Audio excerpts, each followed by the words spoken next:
Hi everybody and welcome to DevOpsDays Tel Aviv. It will be a great day. I'll be hosting the IaC Podcast today. My name is Omry Hay. I'm the CDO and co-founder of N0. And I'll be replacing Magnezi, who is my partner in crime. We'll have great guests today from around the companies and great companies coming up. And we'll be interviewing them and we'll have a great event today, hopefully. See, we have a great guest here, Roy, who's the CEO of FinOut. Roy, nice to meet you. Nice to meet you as well. How are you? I'm great. Thanks for being here. Tell us a bit about yourself and why are you here? So my name is Roy, one of the founders and CEO of FinOut. We are here for actually the first year supporting the DevOps Days in Tel Aviv. I used to be here from my previous roles multiple times, but it's an incredible DevOps community here, and excited to be here and support. Great. So, what are you most excited about this event and your maybe position in the FinOps world? So, I'm originated from DevOps. This is how I started my career, and looking at DevOps Days Tel Aviv evolving over the years has been completely amazing. I'm always excited to see the entire community, all the vendors. A couple of years that you just see conventions abroad, and now we finally meet in Tel Aviv, which is super fun to see everyone and how the event grows. I think that FinOps starts to be a bit more represented in the DevOps community. So we see here a couple of vendors talking about FinOps, and there starts to be a better understanding that FinOps and DevOps are going alongside one another, and starting to collide, that the DevOps engineers start to care about cloud cost management, the same as they start to care about SLA, and you see this entire thing evolving, and it's super excited. Cool. So maybe talk about your company and what do you do? So FinOut, we are a cloud cost management platform. We help companies to manage and allocate their entire spend. We take costs from multiple different providers like AWS, GCP, Azure, Oracle, Snowflake, Datadog, Databricks, regardless of how much money does it cost, to bring it all into one place and help with a complete cost allocation, budgeting and forecasting, and really help with establishing a FinOps culture within the organization to get the right engineer to care about the right cost at the right time and foster a culture that enables everyone to get the information that they need and manage the spend. Okay. So let's talk a bit about the IaC and how it correlates with FinOps and FinOut. So there's the infra cost that tells you how much money it will cost you So what your perspective of infrastructure as code and FinOps coming together? So I think we're just in the early innings of that world. When an organization goes 100% into Terraform, it means that we're supposed to have a complete visibility into what's going to happen. But in reality, it's always a bit more complicated because if I have something like I'm provisioning something that is auto-scale, so how can I know where it's coming? And if it's something that is running on Kubernetes and we're just changing the number of pods, it's very hard to manage it on the other end. So I think there's a lot more things to do, regardless to how do we match infrastructure as code changes to their cost implications. And I think we're going to start to see more and more guardrails and organization that stops, Terraform pull requests if it has unknown implication to our cloud cost, and even start to autocorrect stuff on our environment based on Terraform changes instead of just trying to go rogue and right-size stuff on the environment without having an IaC that controls it. So a lot more things going to happen in the FinOps and IaC world, and I'm very excited for it. Yeah, obviously. So thanks for being here. Thanks for having me. It was a pleasure. Thank you so much. Thank you. So Baruch, for those who doesn't know you, please tell me a bit about yourself. Hey, thank you for having me. My name is Baruch Sagodursky, and I'm a developer with Advocate with the company called Gradle. Gradle does awesome t-shirts, but also developer productivity solutions, starting with a build tool for JVM related projects, but also a developer productivity product that's called the Velocity, and it does amazing stuff with the engineering of how we as software developers and software engineers can be more productive. doing developer relations for more than 10 years. Yeah. Spent a lot of time in another company that you might know called JFrog. Very relevant to DevOpsDays Tel Aviv. Obviously, it's an Israeli company, local community, very dear to our heart. And our customers as well. And and story the other way around. You're their customer. It's like the synergy in the community is amazing. Thank you for having me. Very happy to be here in Tel Aviv for DevOps Days and in this podcast in particular. Great. So let's talk about a bit about your lecture today and what is it about? Yeah, so my lecture obviously related to developer productivity in general and developer productivity engineering in particular. The difference is that we are software engineers. We try to find engineering solutions for problems. And productivity is usually not this kind of problem that you'll think to solve with engineering, but it actually can be. You actually can do a lot of amazing stuff that will increase your productivity with engineering. And this is what my talk is about. And the interesting take about it is that developer productivity engineering is not only not less relevant, but even more relevant in our stormy times, right? In general, with the global economy, and in particular in Israel with what's going on, being able to work productively is even more important now than it was 3, 4, 5 years ago. So we'll try to see how development productivity engineering can help. Yeah, great. So how do you like the DevOps Day Tel Aviv up until now? Yeah, Lil Bird told me that this is now the biggest DevOps Days in the world. Really? Yes, which kind of surprising, but also not surprising. Because the Israeli high-tech community is absolutely amazing. And as opposite to other places, people actually love the community angle of it. They love to come together, to mingle, to be here for each other. And this is what really stands this event apart. It's welcoming, it's warm, it's friendly. This is everything we love about Israel, and it comes in the most powerful way in DevOps Days Tel Aviv. Yeah. Good. So as open source enthusiastic, what's your take about OpenTofu and Terraform and all of those? This is overloaded question, right? So Terraform is one of the most important projects in the DevOps industry for a decade now, right? And obviously, we might have opinions about HashiCorp as a company, about people that are working there and decisions that they make. And I would say the real fundamental question is whether such a cornerstone project as Terraform should be in the open source and community-driven project, or should it be backed up by a company with funding, with money, and what's not. And the answer, and this is what is exciting about OpenTofu, is that it can be both. Mm-hmm. And this is what the really, I would say, unusual, but also obvious, and seem like the right solution is when you can have both, and then you can pick and choose based on what you are doing, what's important to you, whether you want to go this route or the other.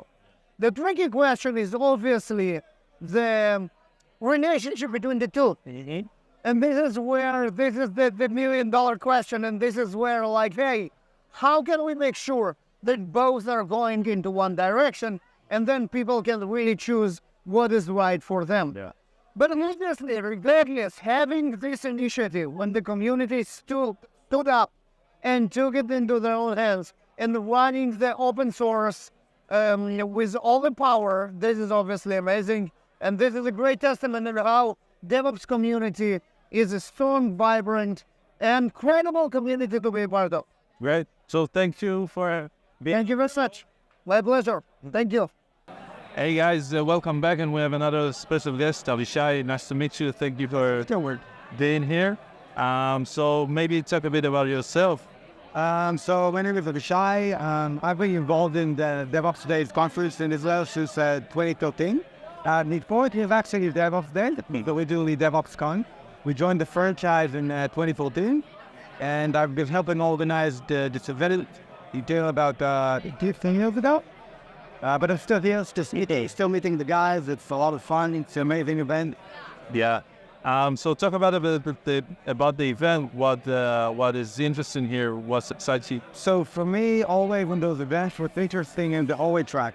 Yeah. The hallway track. Oh. Talking to people, like of course the talks and the lectures are interesting, great, but you can see them on YouTube. This interaction, talking to people, getting their honest opinions or challenges, so what's bothering them, what excites them. This is not something that you can get on YouTube. Yeah. So that's basically what I'm doing today. Cool. So talk a bit about your lecture you had yesterday. So I talked about what's the cost of millisecond, which is basically, when you have a database, maybe it's suddenly like a millisecond slower, and you're like, okay, it's not much of a difference. So what I'm showing actually that there's an amplification, and this translates to a huge latency spike at the top of your system, which is something that people are not unaware of. When this whole topic of system dynamics and dynamic performance is not something that, unless you worked with high scale or some performance, you probably don't know much about it. Yeah. So I gave a talk about that, and I think it's a very interesting window for people to get into the steering. Cool. Yeah. So let's talk about infrastructure as code and your view of it overall. Yeah. So I have a kind of Just a brief view on this. I don't consider Terraform and CloudFormation and all those tools as very infrastructure as code at all, because if you look at what you're actually programming, air quotes, you're just writing a specification in YAML or HCL or whatever. It's basically a static thing. Yeah. Even though sometimes the template itself static thing, there's low logic often, and it doesn't respond to changes in real time. So I think the closest thing you actually have to infrastructure as code today is Kubernetes operators, because they actually respond in real time, and it's actually code that manages your infrastructure. And also there's the question of what is infrastructure. So especially in the cloud, everything is provisioned by API. So what is code, what is part of the application? It's a decision that I as a developer make. And if you take SQS, for example, I built applications that spawn queues on the fly. And if you work with this strategy, suddenly you have 1 million queues, which is not something you can do with Terraform. Yeah. So it's a very different view of what infrastructure is and how you manage it. Cool. This is a great point of view, and obviously everyone has a different approach of how to manage that. Great. So thank you very much for being here, and all the best. Nice talking to you. Nice talking to you. Hey guys, welcome back, and we have another special guest here, Yishai. Nice to meet you. Same here. Good to be here. So maybe tell a bit about yourself. What do you do? Yeah, so I'm Yishai. I'm the CTO of LinearB. We have a nice booth right over here. Long friends of the organizers here, and happy to be partners in this event. Cool. So maybe talk a bit about your lecture that you have here. Yeah, so yesterday one of my colleagues gave a nice ignite about how pull requests and the processes that developers need to go through to get them merged, how they frustrate developers, the long wait times, just to get a review and to get my code merged so I can move on, and some nice ideas for solutions and automations that you can introduce to that process to make it much nicer for developers. Okay, great. And how do you like the event so far? What excites? First of all, it's great to have a physical event after a long while, and with the climate around us. So it's great to have, and it's a very lively one. Lots of hands-on practitioners, DevOps, developers. It's great. We're having fun. Cool. And let's talk about the infrastructure as code. What are the challenges that you see with your company? With infrastructure as code as for software engineers and yeah. So first I'll start with we're using infrastructure as code internally for managing our environments, for mutating our environments over time. And where, there's overall changes in the Terraform world, so we're keeping an open eye on this. There's a special behavior that we're seeing. We're looking at developer teams that work with infrastructure as code, and the review cycle, or what do I need to do to get my IaC changes merged into the code base, is different from the regular code. Yeah. If I'm fixing a bug, it's going to be a change in some code files. My peer developer, in most cases, is going to review that, give me some comments, going to pass the tests, and we can move on. With IaC, I need, in many cases, a different person to review, different ownership. This may have more implications. So we're seeing that sometimes developer teams are struggling with getting those reviews through the door quickly enough. And what we offer in this case is our Gitstream automation engine that basically helps you dynamically pull in the right people depending on where you change. So if you touched a Terraform file or IaC code, you can label that PR automatically. Okay, this is IaC. This contains a change in your infrastructure, and you can pull in someone from the right team or the right expert to say if this is good or not. So dynamically changing the review and merge process to address the IaC changes and give them a separate or a different route compared to just code changing. Yeah, that's something that we see resonating well with our customers. Okay, great, great answer. So thanks for coming here, and sure, this is fun. Yeah, great to be here. Hey, welcome back. We have another great guest, Shem. Thanks for being here. Maybe talk a bit about yourself. No problem. So I'm Shem. I'm the co-founder and CTO of Wilco. Before this, I've been working in a couple of companies like Facebook and WeWork. Cool. So maybe talk about the event. What's important here? What do you see is excited? So this is like my second day. I must admit that today I didn't have any chance to go into the sessions because we have a booth, so I need to talk a lot about my product. But yesterday was very interesting. A lot of good talk about a lot of AI, obviously, they have to, but a lot about the infrastructure and the first principle, like back to the root. So maybe talk a bit about your lecture and what was it about? Yeah, so later today I'm going to talk a little bit about some work that we did in Wilco back in the days. We're a small team, we're a small startup, how hard is it when you work with low resources. And we need to build a very big feature for one of our clients that involved a lot of AWS and bring up automatically a huge cluster with all kinds of workers. And when we plan it, we realized it's going to take something like 3 months. And for a startup, it's huge. It's a long time. So before we started, like a minute before, we talked about it and talked with the client. And we decided to cheat a bit and build something very, very simple that might break. It doesn't solve all their problems, but they didn't know it. So we took Heroku, we break it down a bit. Certainly not what Heroku meant to be, but we replace the whole huge structure that we planned to do with AWS with a very simple Heroku application and the infrastructure, and we built it in a week instead of 3. And that's why we saved a lot of money and time and test the hypothesis on this solution. And only then, when we realized it's actually something that needed, only then we build the full cycle. Sounds very interesting and very relevant for this kind of event. Yeah.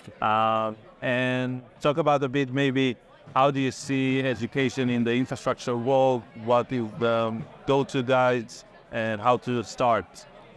So for me, I'm a software engineer. I've been always a software engineer, touching the product. Like, I always love that I have some kind of platform as a service. Like, I have Netlify, I don't need to touch anything. I have everything ready. And even when I work on Facebook, on Meta, like, you have an army of DevOps people. You just push code and it works magically. and I loved it as a product engineer. And as a CTO, you're the first employee. You have to touch infrastructure. You have to touch the DevOps. And it was the first time for me that I had to touch Kubernetes. I had to actually understand Docker, not just copy paste the Docker files. And it was hard for me all the time to learn those configuration, the mindset, how it works. And I used like the regular things like docker.com, learn there, Coursera, etc. And it just didn't stick. It didn't stick. So what we believe that, especially in infrastructure, when you don't have a lot of chance today in your day-to-day, you sometimes have to do it by yourself, from scratch. At the end of the day, it's infrastructure. It's from scratch, the building blocks. So we highly believe that each one of the DevOps, for everyone that want to learn how to build Docker and to work with Kubernetes, and to create this configuration from scratch, to create a CI/CD with building the image from scratch, because Get your hands dirty. this is the only way you actually remember, like some kind of muscle memory. This is why we highly believe that creating things on your own, maybe in a side project, some kind of sandbox, just to do it from scratch. Cool. So thank you very much for coming. And Thank you for having me. Hey guys, welcome back. We have another special guest here, Shiran. Nice to meet you. Hi, Um, here. so thank you for coming. Can you talk a bit about yourself, your role, what do you do? Yes, so I'm Shiran Melamed. I'm working for JFrog in the last 2 years. My role is a DevOps group lead. I'm managing the infrastructure and the data teams. In JFrog, we have 3 teams, one in Israel, one in the US, and another one here. I'm in the industry for the last 18 years, something like that. I started in the army, where I been in the Mamram unit. I trained the soldiers for all kinds of subjects like infrastructure, networking. Back then, when there was no cloud, this was what we used to do. After that, I went to a company named LinearB, Label Merge Branch.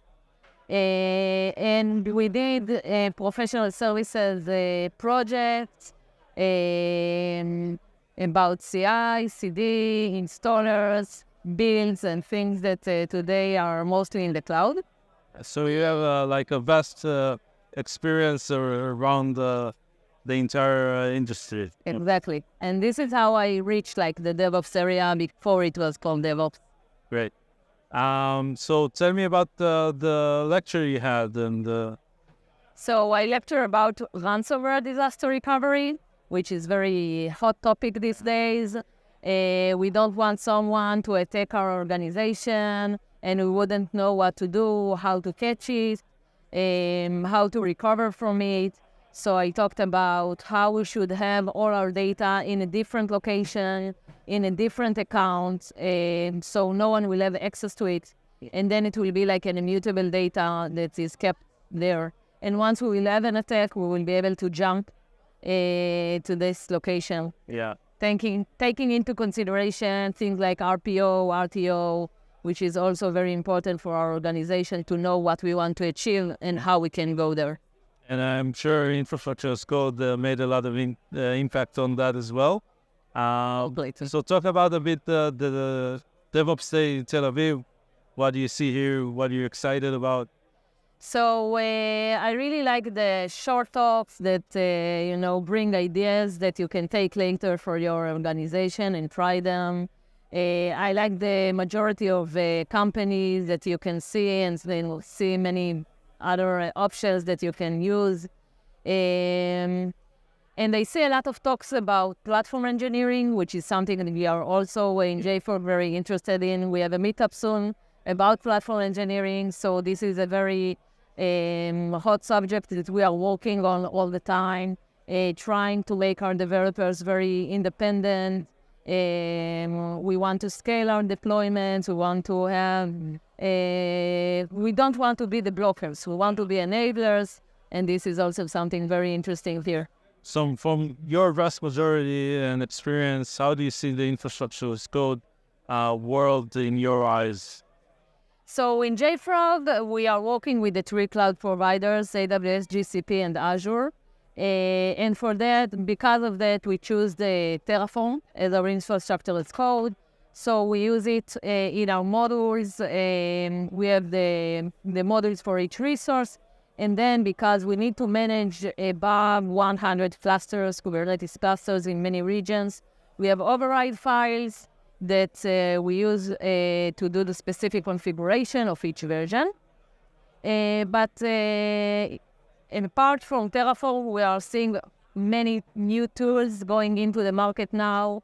So we tried and still trying Crossplane and Bluebricks and other companies. We also always want to innovate and see what's new in the market. We are using N0 as our deployment tool for infrastructure as code, which makes our life really easier for our PRs and the process that we are doing.